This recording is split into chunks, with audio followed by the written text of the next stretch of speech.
অনেকেই চাচ্ছেন যে কোয়েল পাখির খামার দিবেন।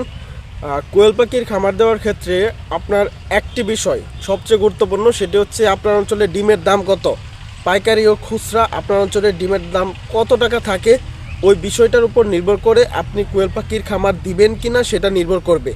আমি এই ভিডিওতে শেয়ার করব যে কেমন টাকা ডিমের দাম থাকলে আপনি আপনার অঞ্চলে কোয়েল পাখির খামার দিতে পারেন, বা কত টাকার নিচে থাকলে দেওয়া উচিত হবে না, কত টাকার উপরে থাকলে দিলে আপনি লাভবান হতে পারবেন। দেখেন, খামারের যে প্রাসঙ্গিক খরচগুলো আছে, ঔষধপাতি বলেন বা লাইটিং বলেন, খাদ্য বলেন, এই বিষয়গুলো কিন্তু সারা বাংলাদেশে প্রায় একই রকম, বেশি একটা তফাৎ নাই, খুব একটা তফাৎ নাই।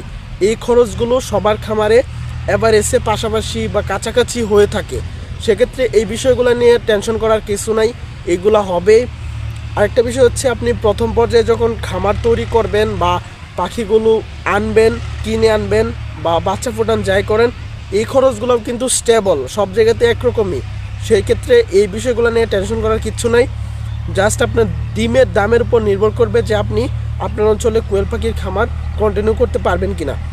সেই ক্ষেত্রে আমি বলে রাখি, যে অঞ্চলে খুচরা ডিমের দাম আপনার, খুচরা বলতে কি, যারা বাড়িতে এসে ডিম নিবে, বা আপনি যদি বাজারে যা বিক্রি করতে পারেন, খুচরা হালি প্রতি যদি বিক্রি করতে পারেন বা পিস প্রতি বিক্রি করতে পারেন, যদি 14 টাকা 15 টাকা বা 20 টাকা এরকম হালি যদি বিক্রি করতে পারেন, তাহলে আপনার অঞ্চলে ডিমের দাম ঠিক আছে। আর পাইকারি বাজার প্রতি পিস যদি আপনি 3 টাকা বিক্রি করতে পারেন, সেটা পাইকারি হতে পারে বা খুচরা হতে পারে, 3 টাকার নিচে নামা যাবে না। তাহলে আপনি কোয়েল পাখির খামার দিয়ে লাভবান হতে পারবেন। সেটা সীমিত হোক, কিন্তু লস হবে না। যদি 3 টাকা বিক্রি করতে পারেন, এবারে স্লিপ প্রতি ডিমে 1 টাকার মতো লাভ থাকবে, বা 1 টাকার অর্ধেকের মতো লাভ থাকবে, ওইটা দিয়ে আপনি খামার কন্টিনিউ করতে পারবেন। বাট এর কম 2.5 টাকা বা 2 টাকা বা 1.5 টাকা এরকম যদি প্রতি পিস ডিমের দাম হয়, তাহলে আপনারা কখনোই কোয়েল পাখির খামারে লাভবান হতে পারবেন না। লাভবান তো হবেনই না, প্রচুর ক্ষতি হবে, প্রচুর। সারাদিন খাটনি খাটবেন, বিভিন্ন ক্ষেত্রে ঝামেলায় পোহাবেন, কোনো লাভ হবে না।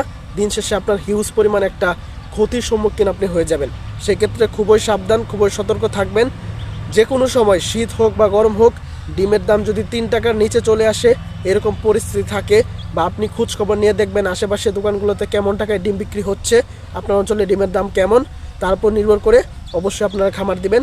3 টাকার নিচে হইলে, প্রতি পিস ডিমের দাম 3 টাকার নিচে হলে অবশ্যই আপনার কোয়েল পাখির খামার দিবেন না। ধন্যবাদ।